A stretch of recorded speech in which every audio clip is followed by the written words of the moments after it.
Ekonómia, tak ako ostatné vedy, má svoje zákonitosti, ktoré v nej pozorujeme. Voláme ich ekonomické zákony. Ekonomické zákony neplatia absolútne pre každý jednotlivý prípad, preto hovoríme, že sú platné skôr vo všeobecnosti. Na rozdiel od ekonomických zákonov, fyzikálne zákony platia vždy absolútne. Uveďme si zákon vzácnosti na príklade. Obmedzené množstvo čipov a iných súčiastok neumožňuje vyprodukovať dostatočný počet smartfónov a notebookov a preto sa spoločnosť musí rozhodnúť, ktoré tovary bude vyrábať. Spoločnosť sa rozhoduje o použití zdrojov na základe rozhodnutia spotrebiteľov. Ak by zdroje neboli obmedzené, spoločnosť by sa nemusela rozhodovať o ich alternatívnom použití a mohli by sa vyrábať všetky tovary v neobmedzenom počte. Zákon vzácnosti hovorí o tom, že statky sú vzácne, pretože nedostatok zdrojov neumožňuje vyrábať také množstvo tovarov a služieb, aby sa uspokojili všetky ľudské potreby.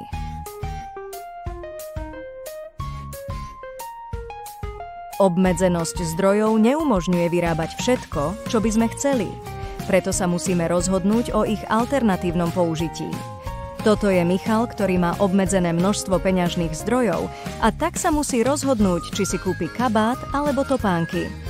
Čo si Michal kúpi, ak má na nákup len 50 eur? Michal si vybral topánky, pretože sú pre neho potrebnejšie ako nový kabát.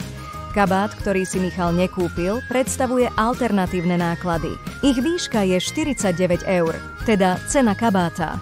Alternatívne náklady predstavujú hodnotu statkov alebo služieb, ktorých sme sa vzdali v prospech vybranej možnosti.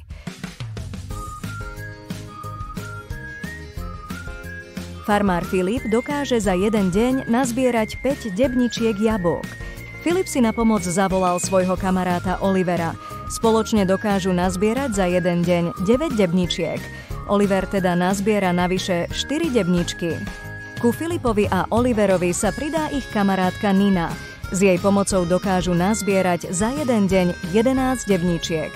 Nina teda nazbiera navyše 2 debničky. Farmár Filip si myslí, že by mohol urýchliť zber jabôk a preto poprosí Ninu, aby zavolala jej kamarátku Teresku.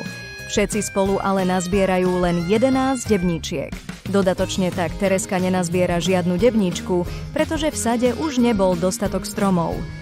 S rastom počtu zberačov jabok celkový počet nazbieraných debničiek narástol, ale dodatočné množstvo, ktoré nazbieral každý ďalší kamarát, kleslo. Z uvedeného príkladu si môžeme uviesť zákon klesajúcich výnosov, ktorý hovorí, že s postupným pridávaním výrobných faktorov do výroby, teda počtu zberačov, celková produkcia síce narastá, ale dodatočná produkcia sa znižuje. Okrem uvedených ekonomických zákonov poznáme aj ďalšie ekonomické zákony, akými sú napríklad zákon klesajúceho dopytu, zákon rastúcej ponuky alebo zákon klesajúcej hraničnej užitočnosti, ktorým sa venujeme v iných vzdelávacích videách.